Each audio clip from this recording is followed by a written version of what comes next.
students, in this map you can see that there are two series. Okay, how I identify?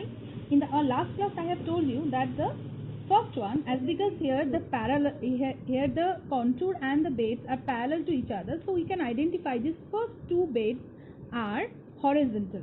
And if you see the next one where the contour line and the beds are coinciding with each other, so they are the uniclinal beds. First, what you have to do, just take any kind of pencil. I could say that you can use a color pencil to mark this unconformity bedding plane. I have used my own pencil, so you can use any kind of pencil. Drawn a section line. Okay, section line can be drawn at any you know that any direction we can draw a section line. For this one I have drawn the section line from A to B.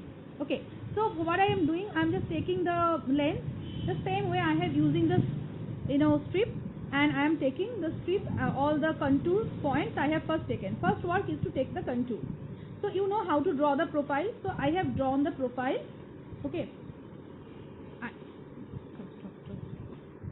you know how to draw the profile, so you just put your strip and then you take your altitude and then mark the point. In this way the profile will be done. In this map it's almost similar like last one, but there is a difference because we have a unconformity. So what do you do? First, when you take your strip, first you put the strip here and take the first two beds. I have marked them as N, means this is the bed of the younger formation. So this is the 1 and this is the 2. I have marked them. Okay. For the as because these two are the horizontal, then what I do, I just make a horizontal base. Okay. Just put the scale like this, set square, and then you just move into the upwards direction, and then you join this point, move to this one, join this point. Okay. And this one is the unconformity plane, so make it little bit arbitrary in nature, or make a wave type of line so that you can identify. So we have completed the younger formation. The second part. Okay. Now in the second part we have to draw the beds of the older formation. For that reason what I have to do, now I have to take the beds of the older formation. I just take my strip. You can take all the beds at a time, but as because you are doing these things for the first time, I suggest first you complete the drawing of the younger bed, then you take the bed for the older one. So this is my first bed, this is my second bed.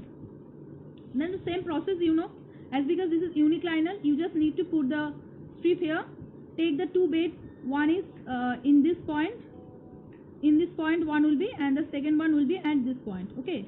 So I have marked them as older bed. You have seen it. As because this is a uniclinal structure, you know what you have to do. You have to take a plane where a bedding plane where two contours coinciding at least for 2 points. So I am taking this one. This bed I have taken. So in this way I have drawn two strike line. One is like this, and another one will be the second one. Just a minute. I have taken this bed. So the second one will be like this. Okay, so in this way I have taken two strike line, and the same process you just need to. Then now what I have to do, I just have to put my strike line here, my strip here, and then I have to take this two strike line. As because there are so many confusions, so I always suggest when you take the point of your strike line, just write down that it is the sorry, I have lost it. Okay, sorry, I have just put it in a wrong way. Okay, so this one is my first strike line. I have written it as S1, then it was S2, and also write down the value. It is 400 and this is 300, and then it will be same. You just need to put the strip here, take 400 point and 300 point, and then you have to align. You have to adjust your set square in this direction. It will be like this. Okay, it will be like this, and then you need to make have to draw the bed in this way. Okay, and then you put the symbols and everything. In this way our drawing is complete.